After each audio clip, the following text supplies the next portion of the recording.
Hello everyone, welcome to this channel. Today we are about to look at how to calculate mean from a frequency distribution table. How to calculate mean from a frequency distribution table.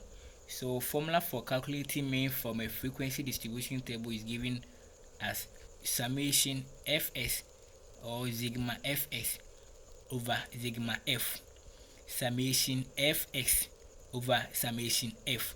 So this is the formula for calculating a mean from frequency distribution table. So let's take an example and see how to use this formula to calculate a mean. Let's see our first example.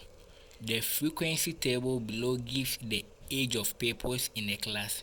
The frequency table below gives the age of people in a class, and the ages are 14, 15, 16, 17, 18, and our frequency is also given as 10, 35, 7, 5 and 3. So we are coming to use this data to construct a frequency distribution table, and after constructing the frequency distribution table, we will see how to calculate the mean from the frequency distribution table. So let's start. This is the frequency distribution table.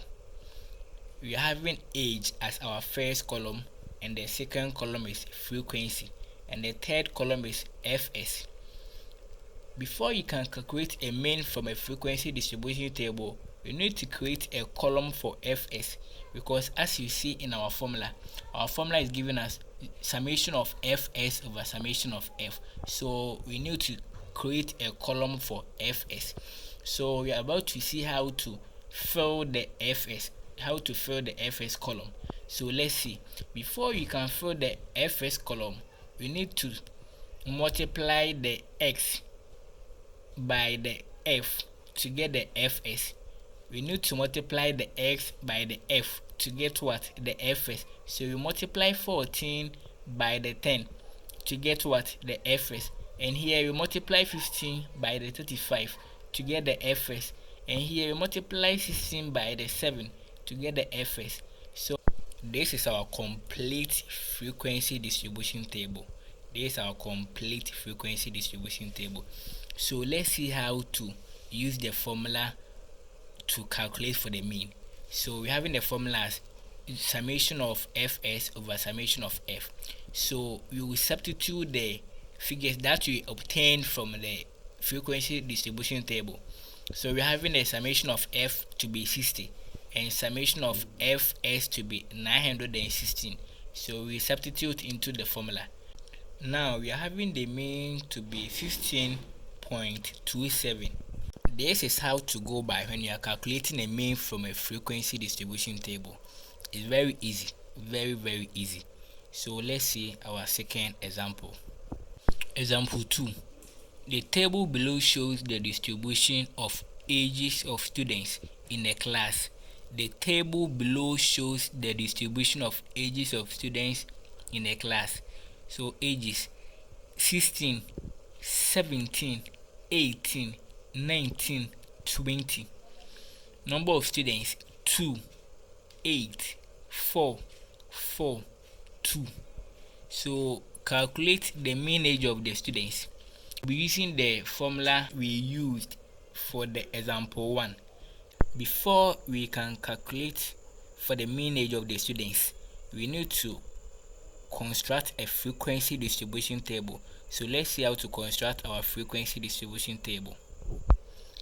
This is our ninth frequency distribution table, as we are having the first column as age, frequency and fs. So we total the frequency, and here too we total the fs. And after that, as we know the formula already, summation of fs over summation of f.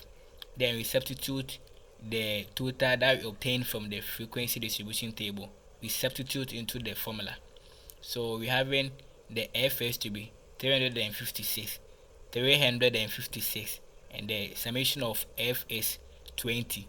So after that, we are having the mean as 17.8 years. So the mean age is now 17.8 years.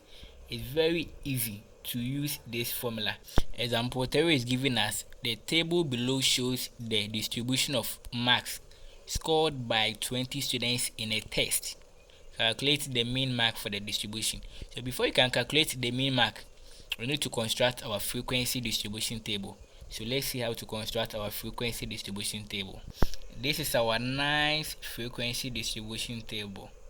We are having marks, frequency, and the column for FS.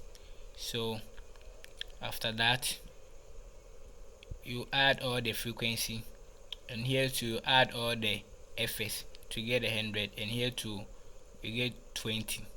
So then we substitute the figures that we obtained from the frequency distribution table into the formulas. So we are having summation of Fs as 100, and here to summation of F as 20. So the mean is 5. The mean mark is 5 now. So it's very easy, very easy, and it's very easy to understand.